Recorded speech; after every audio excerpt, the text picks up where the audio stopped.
Hello and welcome, everyone. Thank you for joining us today for our webinar titled Beyond Jobs, Building Pathways to Economic Justice.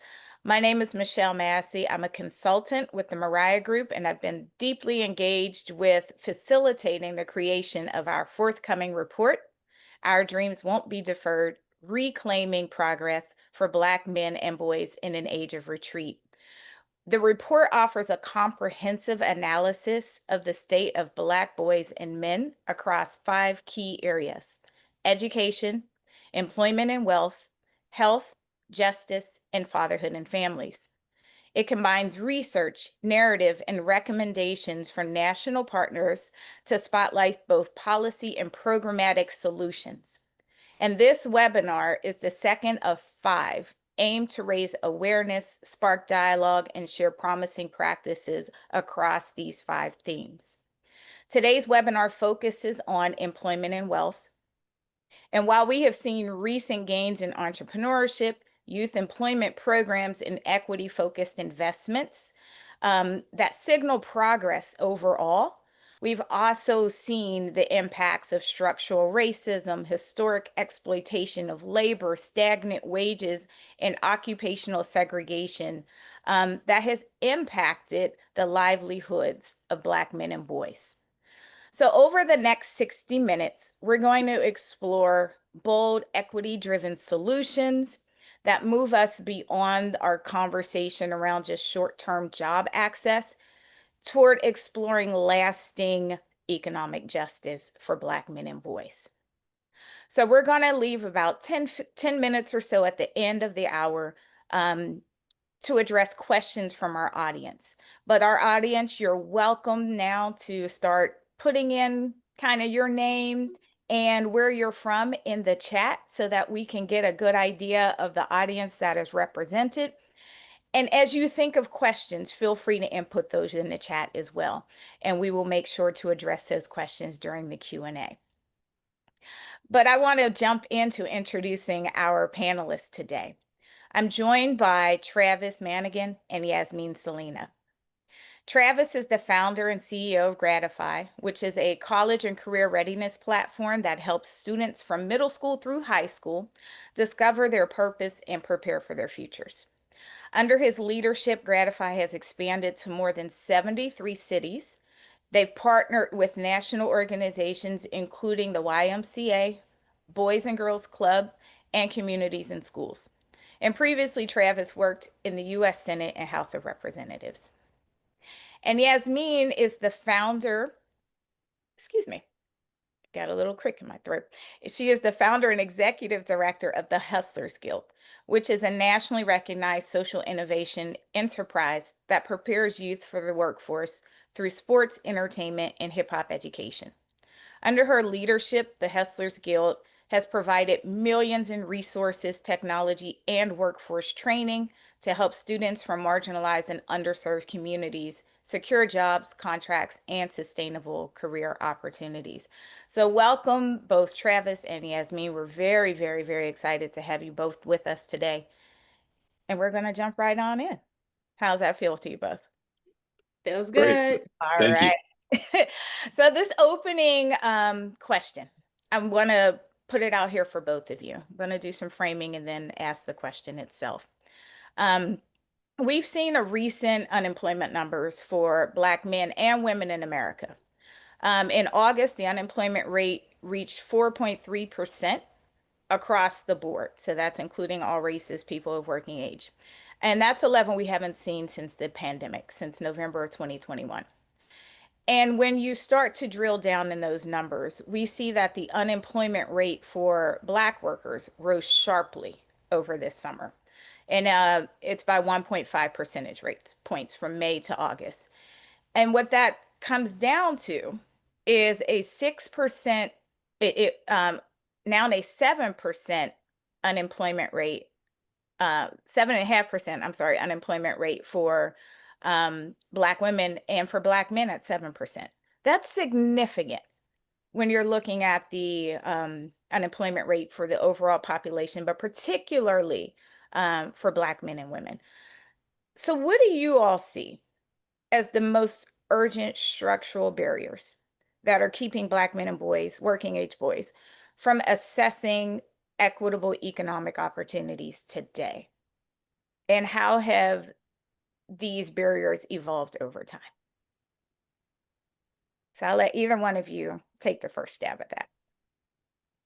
Okay, I'll take it. Okay. I feel as though when you look at Black people in employment, but particularly Black men in employment in the country, we have to consider over 200 years of slavery that has already been put on the backpack of every Black man that was born in America.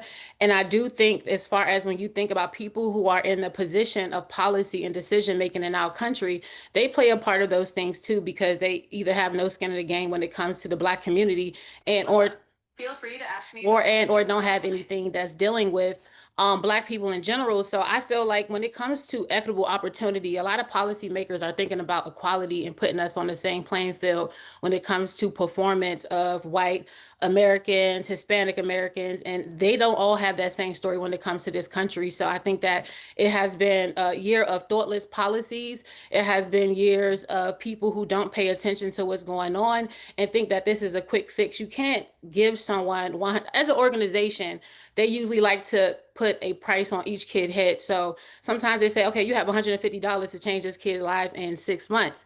And when America look at it and you're making $374 million from prison, how is it even possible that you want me to do something for $100 and something, but you are also getting state funding of $50,000 on average in our country per year to house an inmate? And so I think that is very off balance, but we're also looking at a infrastructure in the country that's built off of capitalism.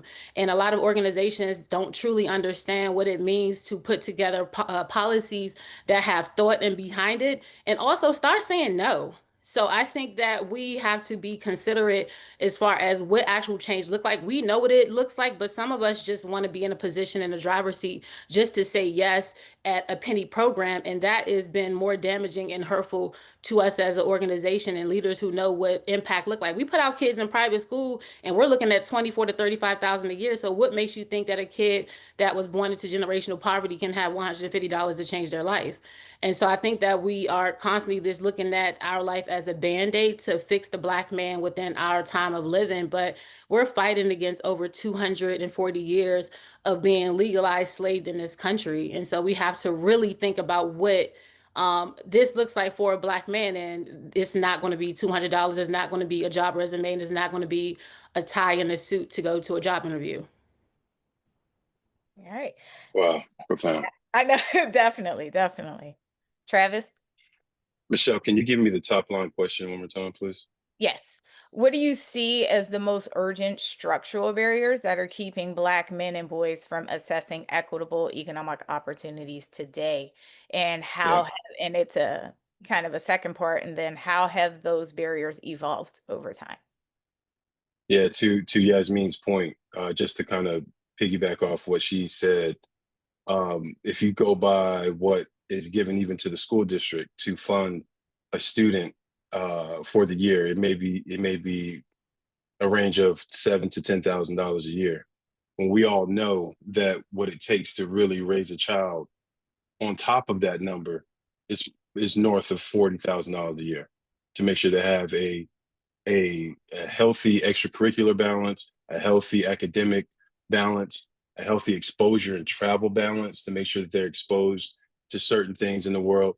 So when we talk about public funding, we have to think about because many times I hear the argument that money isn't changing education. I get that, and they'll cite huge numbers. I mean, if you want to be truthful, 80% of the North Carolina budget is 80% of the budget is driven toward education.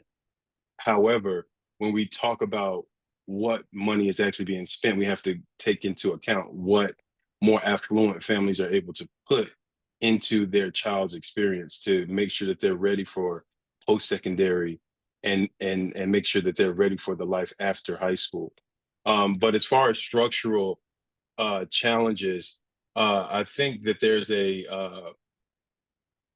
a bit of a distrust in college right now for a lot of Black families because the millennial generation has gone through college and are saddled with debt, and they love their children enough not to put them in the same situation. And the college wealth premium is a uh, real challenge for people when they're trying to assess whether this is making them wealthy. Is going to college, is the effective net rate of me being able to sustain myself worth it? And I think a lot of folks are questioning that, and it's just not in our community. It's across the board. And in terms of more challenges, your typical challenges of uh, lack of exposure to career pathways, lack uh, of understanding of connection between education and economic opportunity. I think that's a part of the influence with our young men, especially with them not buying into education because they haven't seen it as a viable economic opportunity, even from their well-to-do families that have gone on to college and are saddled with debt. It's still, there hasn't been a big anchor put down on this is what I need to put my time and energy and intelligence into. So that's what we're working on. We're working on trying our best to expose our young people to more career pathways and then pair them with a mentor to try to make that career pathway real, because you can't reach what you don't even know is there, right? And we try to expose them to salaries. We try to expose them to what a life with this salary could look like, et cetera, et cetera. So it's a work in progress, but there's a multitude of factors in there. Could you talk a little bit more specifically about what you are doing through GRADIFY and how you have seen the impacts of that exposure work with the young people that you're engaged with? Yeah, thank you. So GRADIFY is the college and career engagement platform. Built into the tool, we have every career in the United States on the platform. We have every salary in the United States matching that career, videos, every college and community college on that platform. Our goal is to create a framework where students very early on understand what it means to reach a terminal degree, what it means to reach a bachelor's degree, associate's level, or some type of training, and how that affects you economically, and how that opens up a world for you economically. And what we have done is we've like you mentioned earlier is established a partnership nationally, more directly with the Young Men Thriving strategy with the YMCA.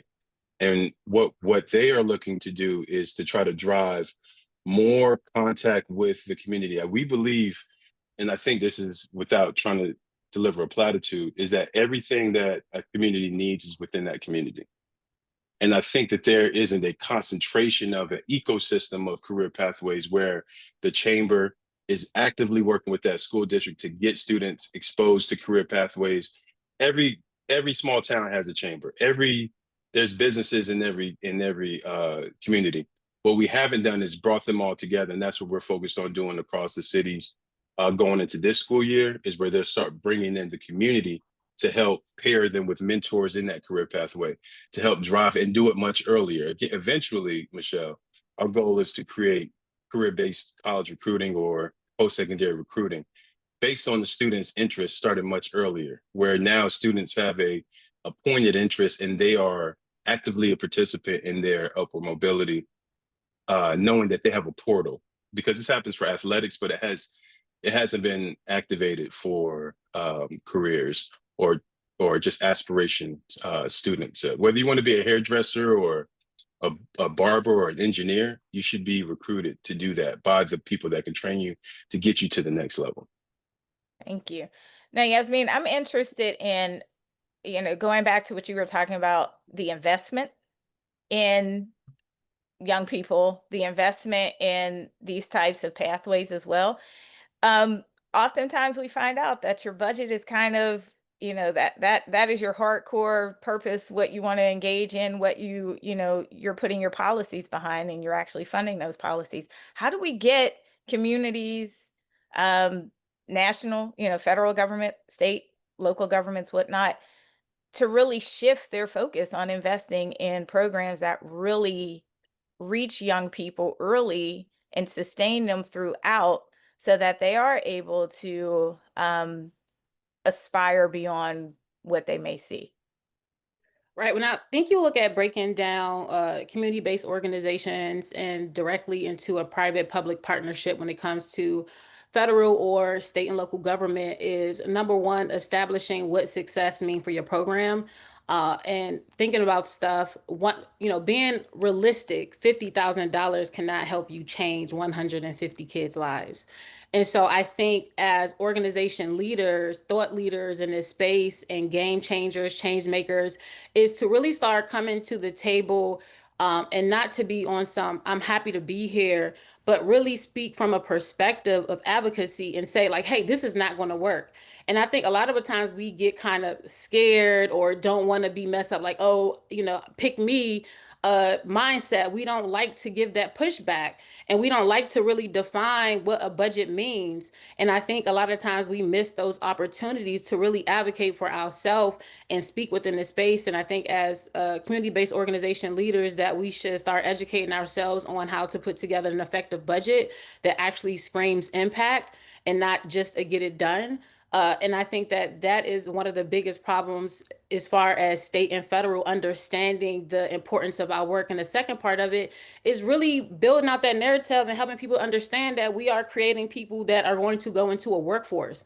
Rich people may not understand poor, but they understand workforce, they understand work, they understand skill set, and we're not doing that job and translating over to them that we are building skills. We are building employable people that are going into the workforce, that are ready to work, that can go into construction, that can go into sports management, that can go into entertainment. These are people, American people on our soil that we are willing to invest in. And being understanding, like, I don't like to slap DEI on my back, on my forehead and go in for that. I want to go in like I'm building the next generation of hardworking Americans for their families and generations to come. And that is the standing point of it. And I know, Travis, you spoke about the importance of exposure and mentorship. And, I always, tilt my head in respect to that. But I like to go towards sponsorship. Okay, so mentorship is cool, but we also need sponsorship. So once these kids and these young adults are ready, where's the sponsorship to make sure that they get to the next step, which is employment, right? So I like to look at it as education, exposure, employment. Those are my three E's. And the last part of that is the hardest piece of this because, come and see what we're going on and then walk around a facility. That's nice and dandy. But what the Hustlers Guild like to do is 5% of our kids need a job here. Can you guarantee if we send them through this program that you will hire X amount of kids? That's how you change what this looks like. And that's how you truly get a private partnership with some of these companies is asking for tangible stuff. I don't want them to walk around your facility when they could do that on YouTube and they could do that on TikTok. I'm not going through a pony show. Like, I want them hired. I want them to have a certain amount of protection within this company that they know that they belong here. And I think that we should put our foot on a lot of these organization necks and stand very solid if you believe in the framework of your organization to ask for those things, to advocate for those people, because essentially that's who we are as organization leaders. We are advocates for people who are not comfortable enough to speak into that space. And we know the things to ask for because we know truly what they need. And they need financial stability in order to change the trajectory of their lives. So. Thank you.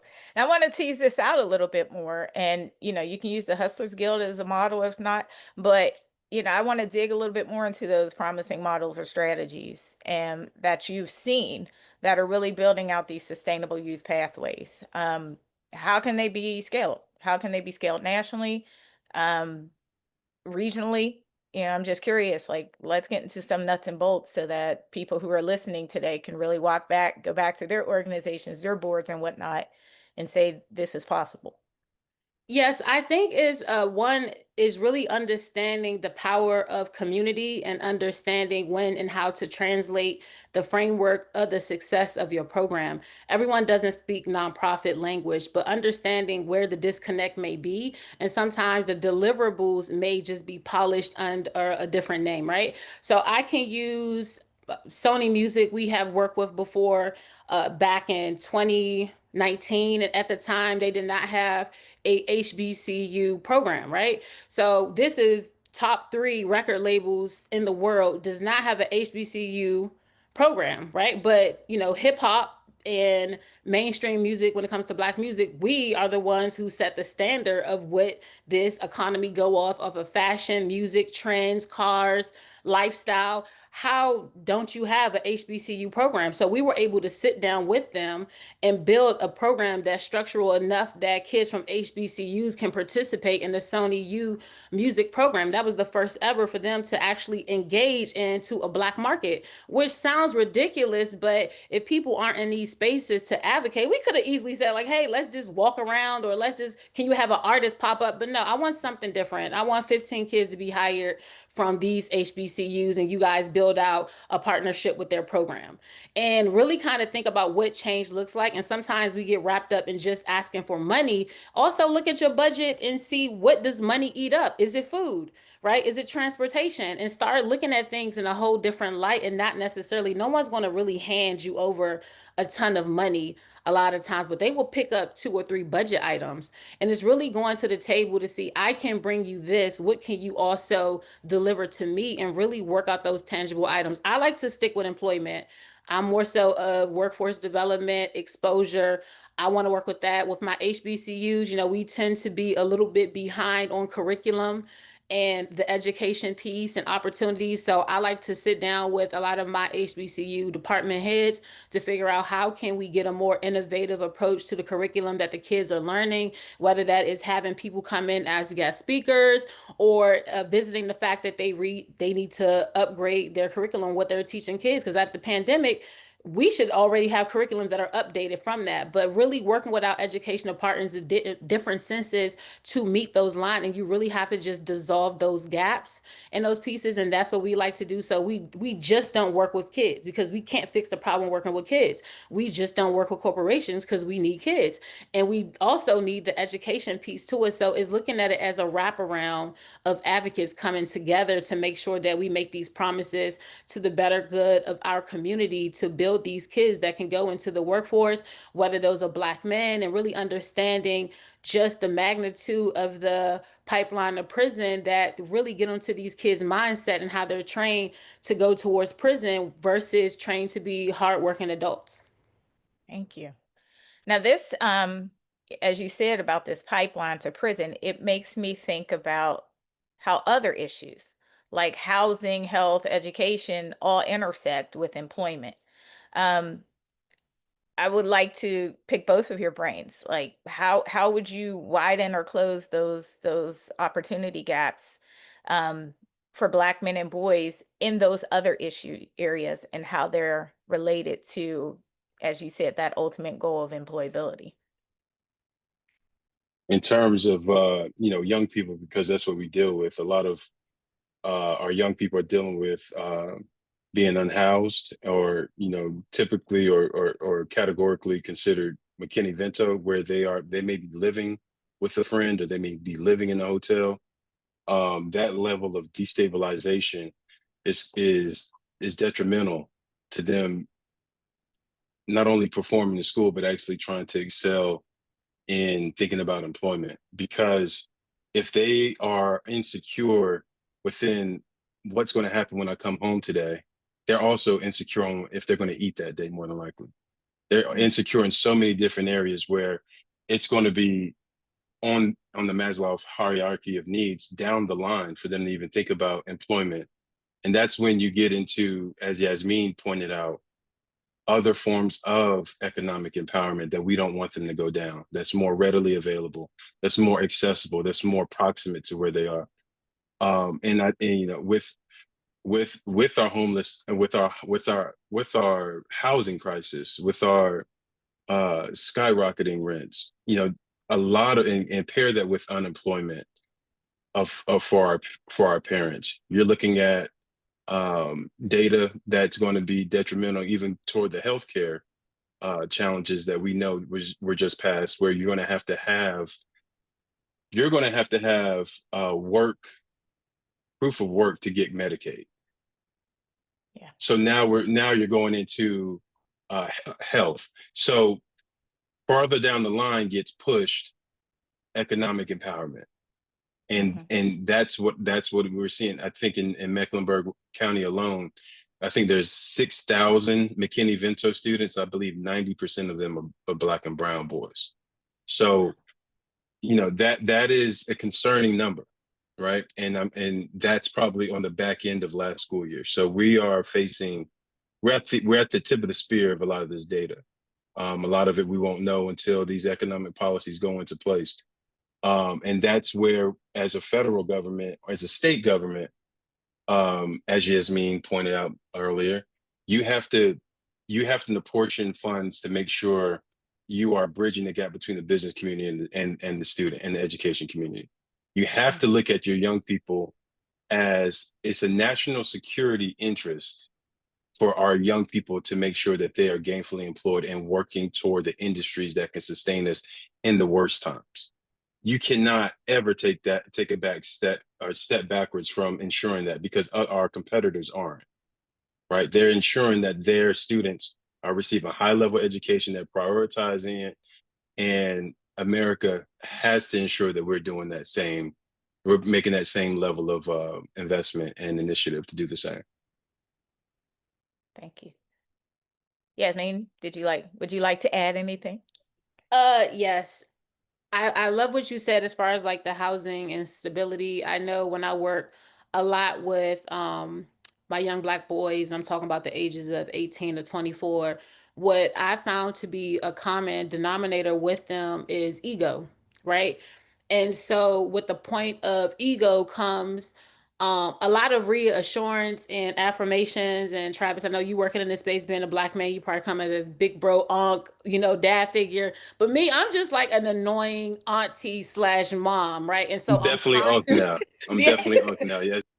right. I'm constantly like, talking about certain things to them. And one of the biggest thing as far as a lot of men getting help, and I think Black men in particular, is they're very cautious of who they get help from. They don't like asking for help. They feel like help is a sign of weakness. Weakness. And then it Hmm. comes with the imposter syndrome. I don't want to go doing square stuff. I don't want to do this. I don't want to do that. And they talk themselves out of many opportunities. And I think outside of just having a place that they can go to and live, they need to have that mental wellness piece that is unteaching them a lot of things, but also introducing a new aspect and perspective that they need to gain in order so they can feel like they are a part of places.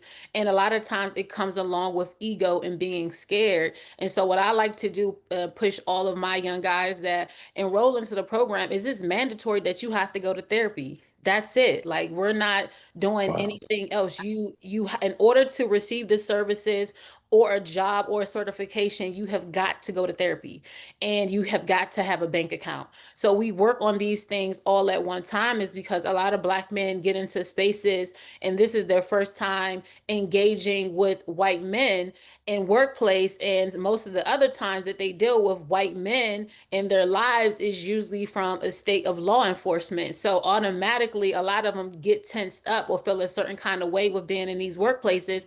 And we can fight all day to get them employed, but if they don't feel like they belong there, they're not going to show up. And so the True. therapy and the mental wellness part of it, to me, it helps because it gives them, I like to call it gym for your brain, but it also helps you train yourself mentally to be stronger and not to always go into survival mode, but to embrace the emotional components of who you are as a man. Understand that emotional intelligence is not a sign of weakness, but that could be the thing that unlocks you into another space, and to understand the commonalities that we have between race, and is not always built into education or your economic status, but it is through life experiences. So I'm really big into making sure that Black men seek therapy and seek a place of mental wellness, and or to pair that with some kind of religion, just so they can have the discipline and accountability from a spiritual standpoint in order to go into a marketplace that sometimes they may be the only man within their family now, seeking to take their family to the next level of what it's like to be a Black man, and all the other things that they're going to have to then combat within their space, from their friends who look at them from a previous identity, and or their neighborhood who know their family to just be one way. So it's so much that that goes in towards a Black man seeking what success looks like towards him, and different things that they have to go account against in this process. But it's like you have to have a space of peace, but you also have to be mentally prepared to do something that you haven't done before. I mean, I just want to give you a round of applause, Yeah, particularly for the therapy piece. absolutely. I've never encountered a program that made that mandatory, particularly in that workforce and in an engagement setting. That's incredible. And And I'm hoping that you're not trying to fit that all in the $200 budget. No. Oh, listen, I'm not no $200 girl. That's what No. I'm talking about. You need the services that you're trying to provide requires real resources. Yes. But you're right. I remember when I interned on Capitol Hill my senior year in college, I decided not to play football. I had to find a lot of reassurance. My faith did help me, but there was a lot of reassurances that I need to that I even belonged, right? Mm. Because I'm going from the football field to Capitol Hill. And that in and of itself, for me, meeting Barack Obama definitely helped. But seeing other representatives, not meeting Mayor Nagin, and I was there when Katrina happened.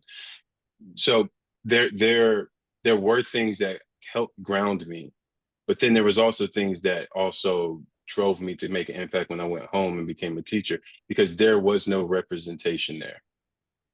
The representation of actual representatives was skewed.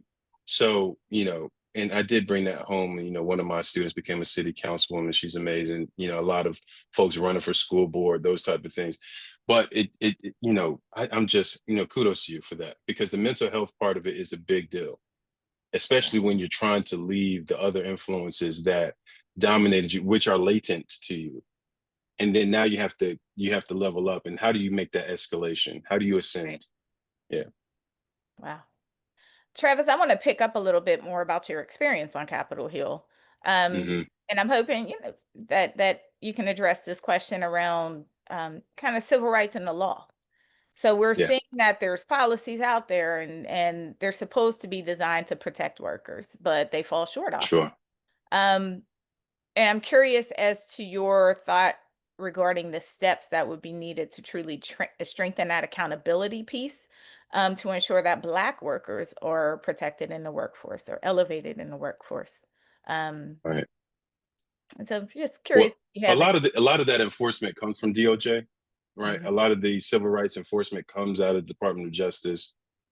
I don't, and where things get murky and things get challenging for me is that it's now starting to come down to the discretion of the Attorney General, the discretion of these departments, whether they want to enforce civil rights legislation or civil rights statutes. Because now if they choose not to bring the case, if they choose not to, then there's no parameters, there's no workaround, right? Because it has to go through the legal system.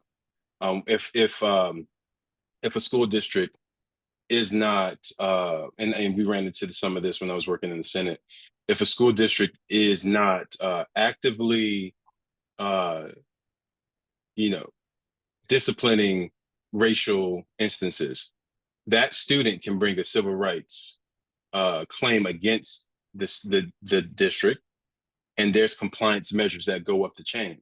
However, depending on that DOJ leader, they could totally disband the case, which they have in this administration many a times. So, outside of a legislative fix, how do we now make sure folks are protected? You know, you know, especially if they don't have outside counsel like the representative on the Federal Reserve Board who actively sued. She had representation, and she is now going to remain on the Fed Reserve Board until further notice, right? Because that was a civil rights violation, and a lot of the firings that happened at the federal government were fought in court around civil rights violation. But then once it gets through the case, then you have to get to the judiciary, which seems to be another challenge for justice. And I think, that's why the vote that you have is bigger than just the administration, bigger than the president, because they come with so much patronage power that we have to start thinking deeply about how this person is going to affect and just execute the laws the way that they should be at minimum, right? So there's a lot that goes into education and civic, but unfortunately, without giving, because it comes to the discretion of the DOJ and a lot of civil rights cases, you know, we're in it until we get a better administration, honestly, unfortunately. Thank you for that. And I'm interested too, because you did mention about that civic engagement piece. Mm-hmm. As you're preparing young people for the workforce, I mean, that's a conversation to be had. That is, to me, it's a Yeah. part of this dynamic, as we were talking about, as important as housing, education, all these components are fitting together. Both of you have worked in DC. You've been Yeah. exposed to the federal government, and so I'm just curious, like, how do we not only talk about jobs and that ultimate goal of being able to support yourself, your family, but also the engagement piece that goes along with being able to carry that power of your vote, to have impacts on what we are seeing and how, our daily lives are now being affected, I think, more loudly and clearly than I think a lot of people believed before. Yeah, what I like to do with the kids that I work with, a lot of them come from the juvenile detention center. A lot of them have to be court mandated to complete in a certain amount of work, and I really do like to break it down them in this simple form. We are all part of a community. A community, everyone has a role to play in this community. The way I like to talk about them in particular is no one wants to work hard and be a victim of crime because of a decision that you made. And a lot of people like to be a part of a community that is resourceful to them and that also complements your lifestyle. And so you have the government to thank when it comes to certain programs that allow you to get a free certification for OSHA that can cost $400 somewhere else, that you can get it for free. And when there's over policing or curfews in your area, that is due to the fact that people who vote and they think this is a problem, they're going to speak out against it. So we have the right to express how we feel and how we want our community to go. That's why there aren't any liquor stores when you're driving up to Georgetown. You're not going to find too many liquor stores or corner stores on that side because the residents don't vote for those things to happen. That's why there aren't block parties in Georgetown, because people don't want those things there. That's why there's not public transportation reaching certain parts of Ward 1, because they vote against it. You have the right to say and do things when you are a participating citizen and you're holding people who are elected officials into this place of power. There is a power behind your vote. There is a power to say what you want to do, but you have to exercise those rights and speak out against it, but also understand that there is a community and partnership and power, and everyone has a role to play. And that doesn't matter to how old you are, because you can be 8 years old and they cut your funding for the Boys and Girls Club. So I really do try to explain to them in the best perspective in the ways that it affects them directly so they can see. I'm like, that's how you get to school for free with a Metro card. We voted for this. Like, this is how you get the SYEP program to get paid in the summertime. The public voted for this. These are the things and the privilege that you have to do, but also understanding that you have the right to express your disinterest in public policy when it does not support you and when it does put you in a position of a disadvantage, and really understanding that policy can hurt people, but it can also help people. And you have to really understand, in order to get tapped in to the hurt versus help, is that you have to participate and be a part of those conversations, especially with Chat GPT. If you don't understand, send it over to Chat GPT and say, hey, how does this affect me? So I'm getting them to use these different things around them and these different tools to participate in civic engagement at a higher rate. And most of them who did go to juvenile detention, they hate it and they don't ever want to go back because how they were treated. get there. So at least they're interested in the justice system as some piece, but they had to find out in the most inhumane way. But it got them to understand policy and then say, well, this council member, I like this council member because they did X, Y, and Z. So getting them to understand the piece first is how it relates to them. And then they're kind of be able to digest it from a bigger picture. Thank you. Travis, I don't want to stop you. You have something? No, that's fine. No, that's great. I think that's exactly especially the population that you're getting, Yasmin, that is exactly the way. If they could backtrack, like go back to why you feel like you even ended up in juvenile, and there's policies that more than likely affected you. So so I came straight from Capitol Hill to becoming a teacher, U.S. history teacher, and I was so man, I was on one. I used to wear blazers too every day. I was just so inspired. But I would always make sure there was a TV in my room, and what would be playing would be C-SPAN. So it's just enough white noise and enough activity for them to kind of glance over. And we talked about bills, we talked about legislation. Um, but what I always taught my young people, just very simply, something that they can understand, is that you are the boss. You are the boss. And I've seen the reason why I say this is because I've seen the nerve of uh, lobbyists come in to tell my boss what they wanted from him all the time, whether it's fiber optic cables, whether it's they were tired of planes flying over stadiums. They talk to us as if we work for them, which is the truth. And I think we don't understand how malleable this country can be if we had civic participation at the level of our population and eligible voter rolls. And even take, for instance, a state like Mississippi, which I think is almost 50% plus Black, but only the voting participation is well below the national standard. They don't have an active voice in how things are happening at their federal, state, and local level. When you abdicate that, you are going to get policies for your community, not of your community. And I think, and I'm grateful that I would spend a lot of time with my teens, going to headquarters, going out canvassing, knocking doors, meeting people, understanding these people are not royalty. You are the royalty.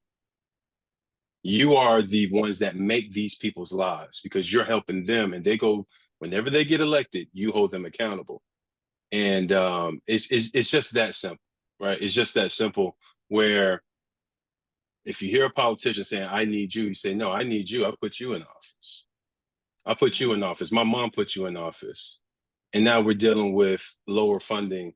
Now we're dealing with cuts to youth workforce opportunities. Now we're dealing with, Yasmin, to your point, there are a lot of boys and girls clubs, because I do business with them and I support the organizations with the software.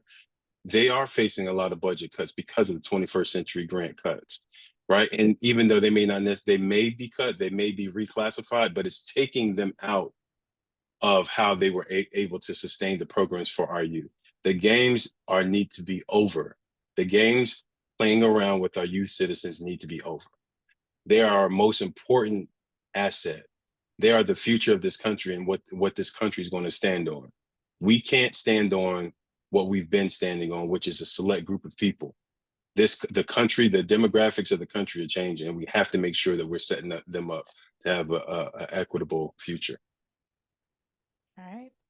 And the demographics are changing no matter what. They're going to be changing. They're going to continue in a shift of the browning and of this community, this country. So no matter what, we have to face the reality that everybody has to be engaged in the workforce and civic engagement in this country.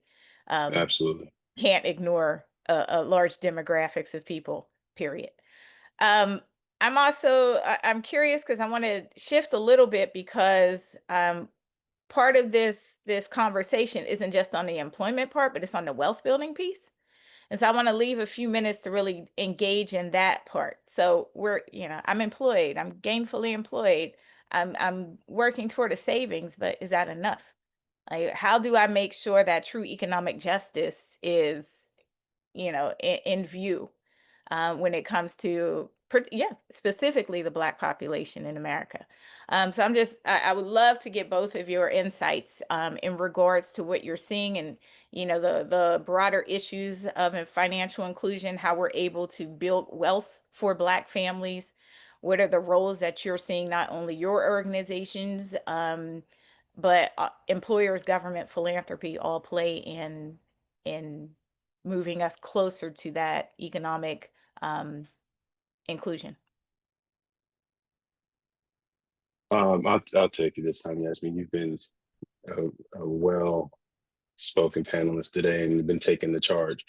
But in terms of wealth building, I'm a big advocate on employment, huge advocate on employment, because that is it's employment to entrepreneurship, right? So number one, I was giving a talk at Spelman, and it was the entrepreneurship club, and they went through so much about entrepreneurship. Honestly, the talk that I gave them, I said, you have to, if you want to be an entrepreneur, you have to actually go out in the work field to understand the problems that are there so that you can come up with your brilliant solution. And because all the businesses, it is a need meeting a service. That's it. That's all entrepreneurship is. But I'm also a big advocate on taking what you have, because that was my model. I was in employment. I took my earnings from sales, and then I was able to leverage that into building my platform. But as far as building lasting wealth, we have to do a better job of talking about the unsexy things. I saw someone in the Q&A talk about 529 plans. We're talking about making sure we're actually taking some of our discretionary income to build up and put those into vehicles that are going to sustain us in the latter years, but we aren't going to be as vigorous. We have to actually help our young people understand that you have to think long term, or you have to think long term. Everything isn't right now. You have to think long term. You have to invest in a plethora of investment vehicles, S&P, do a mixture, because at the end of the day, and what happens with a lot of Black families, unfortunately, is that they get the Black tax, right? Because it's hard for them sometimes to even make the extra step because they're having to help upward. And they also have their own family. So they're getting caught in between the economic pool between their parents, who are probably working class, and the young people that they have to raise every day, right? So that's a part of the challenge. So we can ask, and we can try to educate young people on a plethora of how to obtain wealth and sustain wealth. But we also know that they are, to be empathetic, they're dealing with, especially working professionals, they're dealing with the middle tax, especially if you're 40. Your parents are starting to get into the elderly age. Now you're having to help. There's a lot that challenges, and this isn't only in our community, but more particularly because our parents are going to be more working class and they probably don't have a 401k. You have to make sure that you are in a place to sustain both. And that's where a lot of we find ourselves now. So we have to find a way to, I think I try to do some math with my young people. I have a 14-year-old turning 15 on Friday, and a 9-year-old daughter. And I'm running the numbers on what would it be like if we did $100 a month in the S&P 500 for now until they turn 65. And historically, those numbers are more than enough to invest. Just those type of small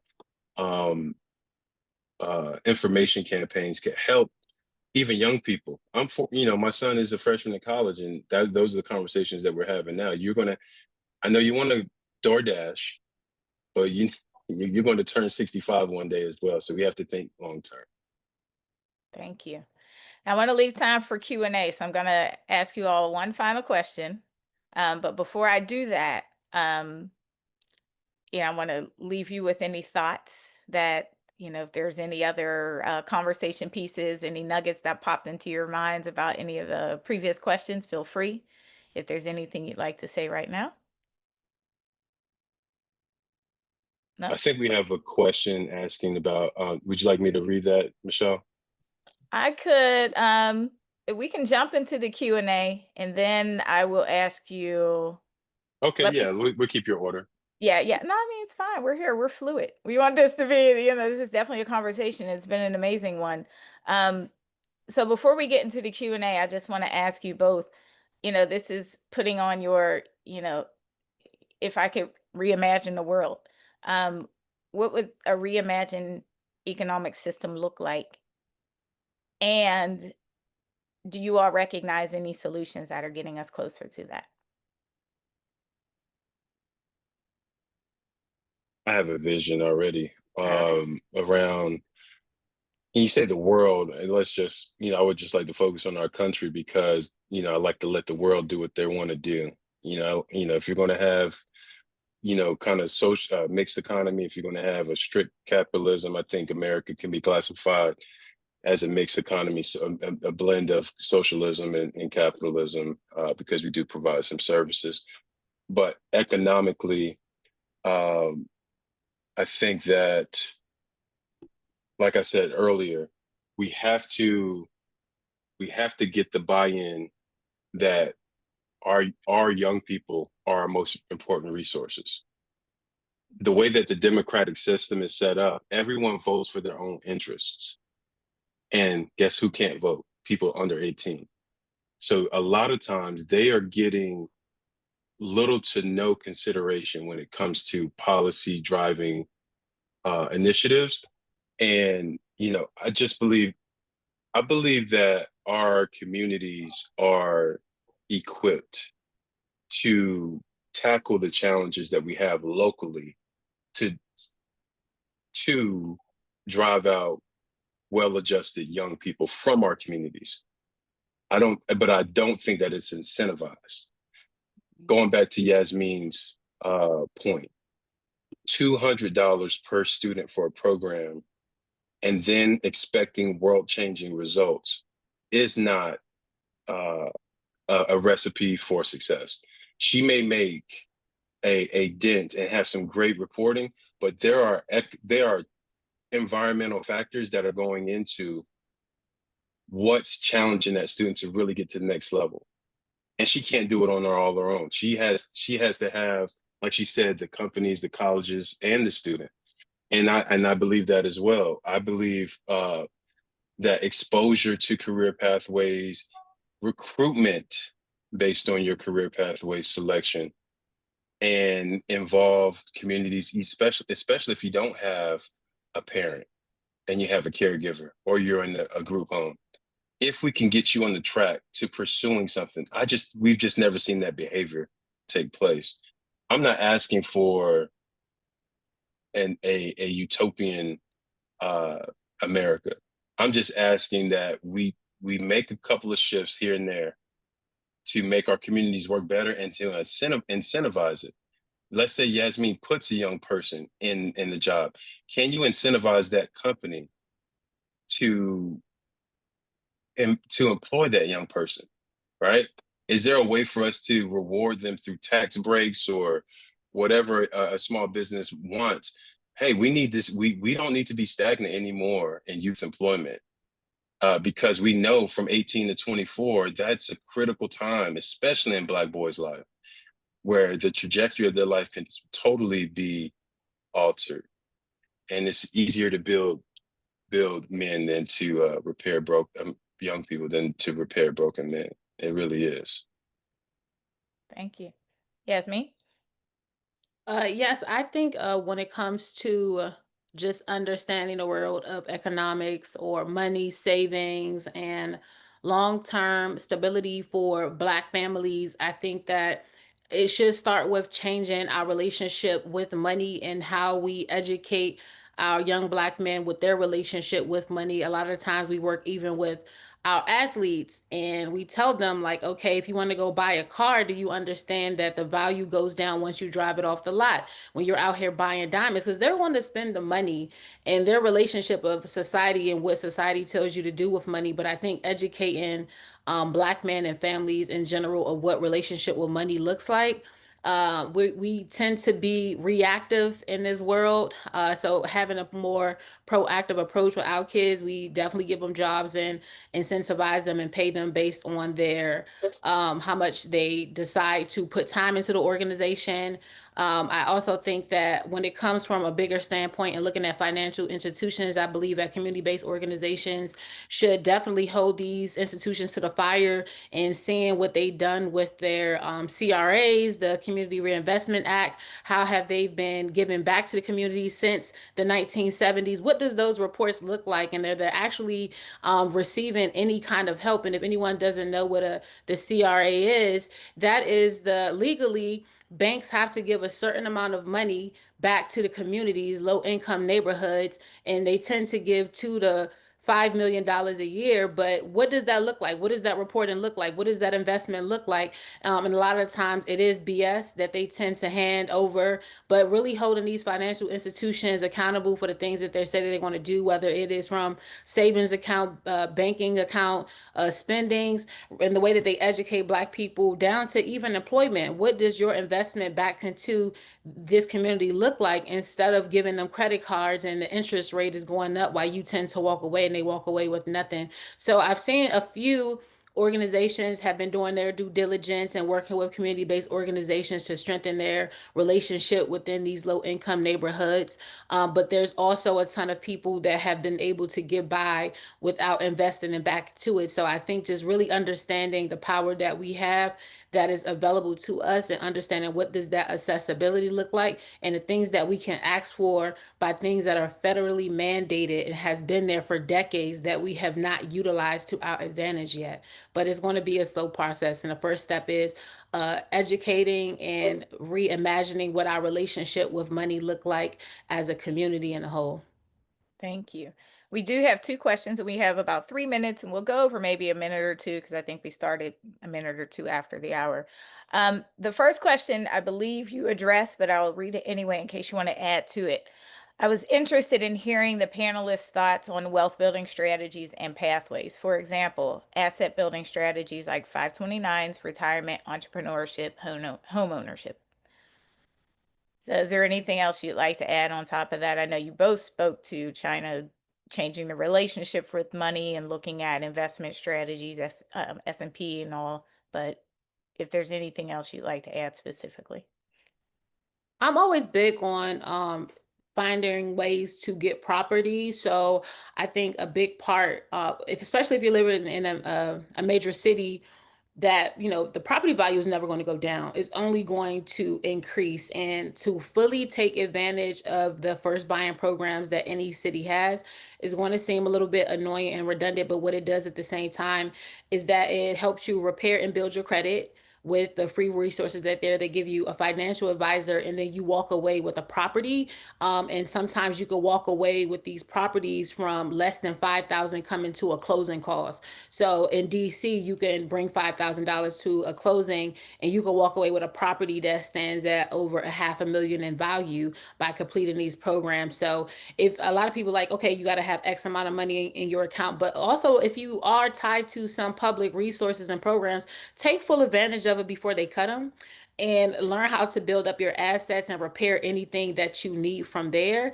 I would also say if you can join into your local council and just sign up, they have different seminars and webinars that are there that give entrepreneurs vendor licenses to do business with the city.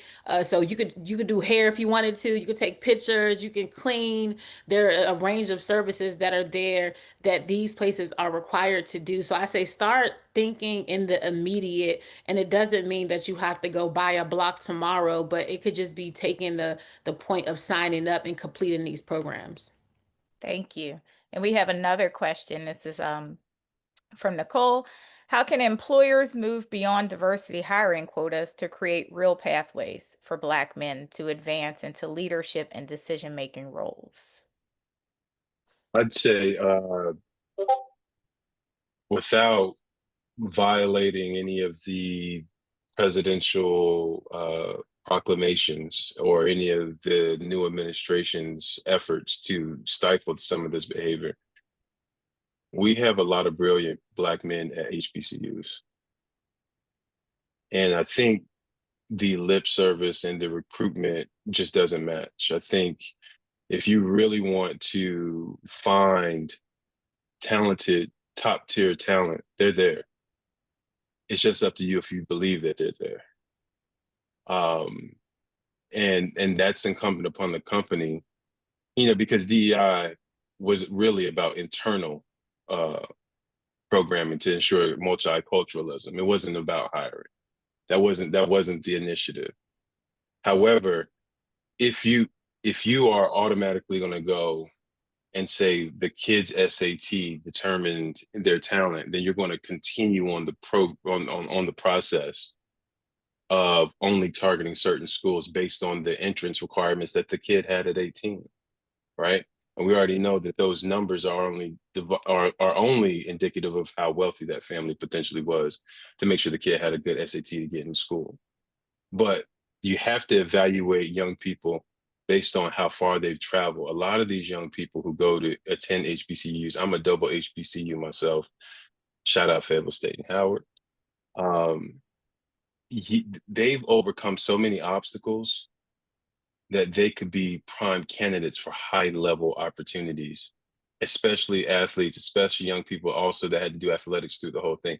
These young people are highly talented. So to your question, we have a lot of talented people at HB and PWIs, but there seems to be a big pool of them at HBCUs, right? So if you're serious about doing both Black men and Black women, I can't say enough about how impressive these young people are now. And big advocate for Howard. So if any companies are looking at, because I just wrote off the executive MBA board there, little shout out, but also Fayetteville State as well. I love them as well. So. Yasmin, any final thoughts before we wrap up? Yeah, as far as Black men in the job place, like I definitely agree to changing the recruitment efforts when it comes to post-secondary education and what does that look like. I think laying out that the equitable playing field, everyone's trained differently. So really taking that time to see what recruitment looks like from that field. And the other population of Black men I would like to speak to is the returning citizens. A lot of them are definitely employable. So we got a president that got so many felonies and baby mamas, but we make Black men feel a certain kind of way for identifying him. And honestly, there are probably a ton of Black men that could identify with Trump more than anybody else. So I think like really just taking that off of their plate and finding ways to employ Black men regardless of their background if they have the training. So if that's a certification program that bypass you, if you have the certification, you don't have this education, just like the military do, and that would be a easy fix to get more Black men jobs, that they don't have to feel subconscious about certain their past decisions in the workforce. All right. Thank you. Well, I want us to all thank our guests, Yasmin, Salina, and Travis Manigan. This has been such an Been an honor. and amazing conversation, and we can continue this. I would love to continue this on our social media platforms. I would love to continue this as we look at the remaining 3 webinars, because as I said at the top of the hour, all of these issues are linked. And we can't talk about one without the other. So I encourage the audience today to register for our other webinars. The next one will be held on October 15th, where we are focusing on fatherhood and families. So clearly, a lot of the issues we mentioned today, we will continue to take into that conversation and the subsequent ones. In the meantime, please sign up. Continue to follow the Moriah Group on all of our social media channels to stay informed about all of our events and the release date for our Dreams Report. Once again, thank you very much. Thank you, our audience. We appreciated your time today, and I appreciate everybody for hanging on with us for a few more minutes. Take care.